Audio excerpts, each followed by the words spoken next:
জয় বাংলা, জয় বঙ্গবন্ধু।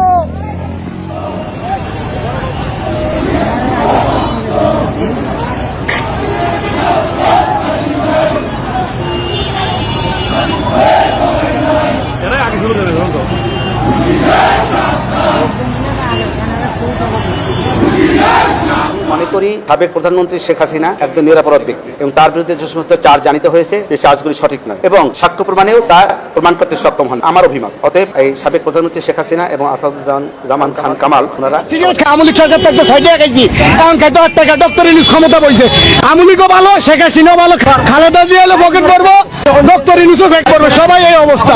আগে আমরা ভালো ছিলাম, এখন মোটামুটি রিক্সা অটো রিক্সা চালে আমরা ভালো নেই। এখন দা হলে ধরে মামলা 19 দিন 20 গাড়ি মামলা থেকে ষড়যন্ত্র করে তারা তাড়ানো হয়েছে। ছাত্ররাই এই আন্দোলনটা করছে, এই ছাত্ররা এগুলা কইরা এই দেশটার অরাজকতা শুরু করছে। তারাই এখন মুখ দিয়ে বলে যে না আওয়ামী লীগ সরকার ভালো ছিল, ওরে দরকার আবার আনতে হবে।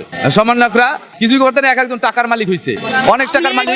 যে না থাকার স্থান নাই, অঘর ঘর দিছে, থাকার জায়গা করে দিছে, ছাত্র করে বড় বড় হল করে দিছে, যে রাস্তাঘাটে যারা হয়রানি করতো যানজটে তাদের জন্য ফ্লাইওভার করে দিছে, মেট্রো রেল করে দিছে, মাথার পায়ে থেকে চান্দি পর্যন্ত সবারই উপকার করে গেছে।